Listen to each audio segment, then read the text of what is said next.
మనం వీక్ అనుకుంటాం, కానీ కాదు. మనలోనే చాలా లక్షణాలు ఉన్నాయి. అవి ఒకటి ఎంపతి. ఎంపతి అంటే సాదాస్యం అంటే ఎదుటివారి కష్టంలో ఉంటే ఆ కష్టాన్ని మన కష్టంగా భావించి వారికి కావలసిన moral support, mental support, physical support ఇచ్చే ఒక తత్వము మనకి సహజ సిద్ధంగా పుట్టుకతో ఇచ్చాడంట భగవంతుడు. సింపతి లేదు. సింపతి అంటే ఎదుటివారికి ఏదైనా కష్టం వస్తే అయ్యో పాపం అనడం, అలా కాదు. ఎంపతి మన కష్టంగా భావించి మనం వాళ్ళ దగ్గరికి వెళ్ళి బాధపడద్దు, ఎందుకు సహాయం చేస్తామో అనుకో. నమస్కారం అండి. మా వాసి వంతా క్లబ్లో ఈరోజు ఉమెన్స్ డే సెలబ్రేషన్ చేస్తున్నారు. దాంట్లో వంటల పోటీలకి నేను ఇవాళ poha dry fruits plus fruits pudding చేశాను. దీంట్లో ఫ్రూట్స్ ఉన్నాయి. పోహా వచ్చి చాలా వెయిట్ లాస్ పనికొస్తుంది. అండ్ డ్రై ఫ్రూట్స్ కూడా ఉన్నాయి. బాదం కూడా చాలా బాగా వెయిట్ లాస్ పనికొస్తుంది. చాలా బాగా ఉంటుంది స్వీట్. అందరికీ బాగా ఇష్టపడతారు. అందరికీ నమస్కారం. ఇవాళ నేను తమలపాకు జ్యూస్ రెడీ చేశాను. దీనివల్ల చాలా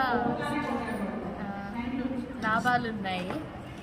మొదటిది జీర్ణశక్తి బాగా మెరుగుపడుతుంది, కాల్షియం ఇంక్రీజ్ అవుతుంది.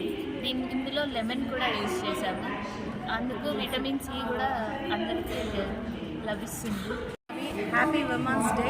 ఈరోజు నేను నో ఫైర్ టేస్టీ ఫుడ్లో కుకుంబర్ సుషీ రోల్ చేశాను. దీనికి ఏం చేసావు? కుకుంబర్ సుషీ రోల్ ఏమైనా మిక్స్ చేసినావా? ఏం చెప్పాలి? కుకుంబర్కి ఏం వేసావు? Bread, hung curd, peri peri, pepper, salt, capsicum, carrot and onions.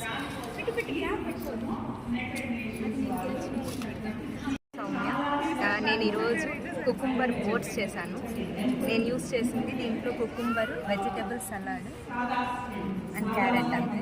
And నేను ఏమీ food poisons of kitchen use చేయలేదు. Sugar, maida, salt and oil ఏమీ లేకుండా హెల్తీ,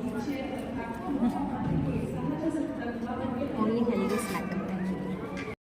జై వాసవి. అందరికీ మహిళా దినోత్సవ శుభాకాంక్షలు. మనం ఫైర్లెస్ అనే ఫుడ్ ప్రిపేర్ చేసాం. నమస్కారం. ఫైర్లెస్ ఫుడ్ అనేది ప్రిపేర్ చేసాం. సమ్మర్కి అందరూ ఎంత తిన్నా మళ్ళా చల్లబడడానికి బటర్ మిల్క్, ఇది ఎట్లా చేసి చెప్పు. మజ్జిగ, అల్లము, కొత్తిమీర, కరివేపాకు అన్ని మిక్సీకి రన్ చేసి దీన్ని బటర్ మిల్క్ లాగా ప్రిపేర్ చేసాం. అల్లం పేస్ట్ బాగా డైజెషన్ అవుతుంది. Thank you so much.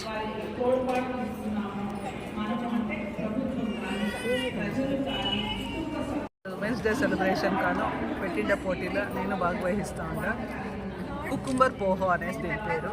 Cucumbers, poha, rice, ground nuts fry చేసుకుని నూనె, సాసులు పెట్టి ఉల్లిపాయలు, శనగపాయలు తెగవా చేసి పచ్చిమిరపకాయలు సన్నగా తొరిగేసి అది ఫ్రై చేయాలి.